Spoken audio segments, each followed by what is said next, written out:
Assalamualaikum, selamat pagi semua, apa khabar? Hari ni kita plan nak bunuh pokok ara ni dekat pokok kelapa sawit ni.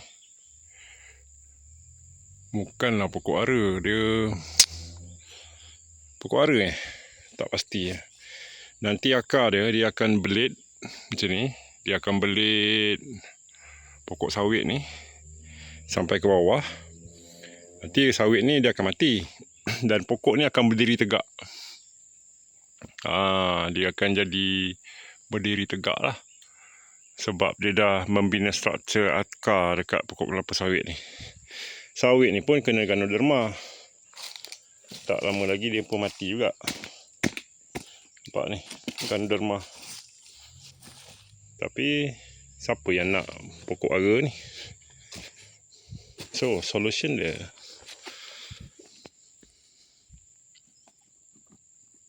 kita akan racun guna garlon.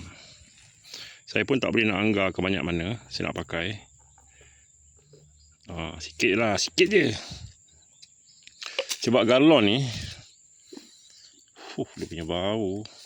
Sorry saya tak gunakan ciri-ciri keselamatan lah. Sepatutnya saya kena jauh daripada bau dia. Semua jauh sebab racun ni kuat. Campur dengan diesel.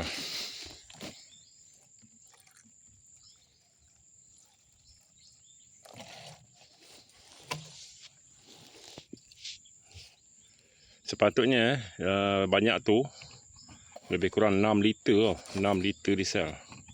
So saya buat ni agak pekat lah. Satu penutup ni bersamaan 1 liter diesel. Lepas tu berus tak ada. Ni dia.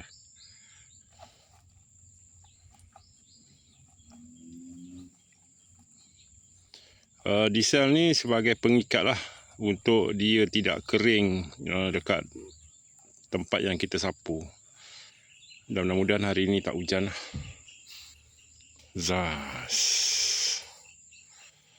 Pokok ni kita kena takik-takik sedikit bagi dia luka, untuk penyerapan lebih baik.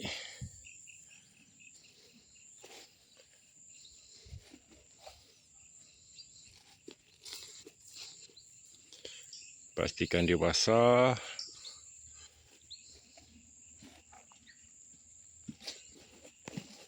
Jangan menitik ke muka sudah.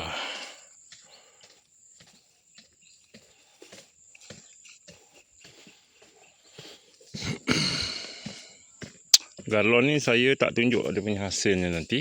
So korang akan tengok dekat video-video lain pun tak apa. Selepas 2 minggu macam mana hasil dia. Ni saya akan buat sampai basah Semua permukaan ni lembap. Dia ada 2 pokok ni yang kat atas ni.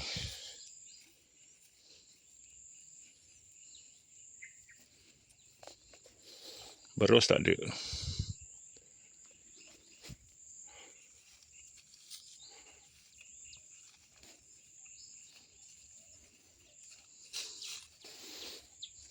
Okey, tu je. Saya nak akan siapkan dulu.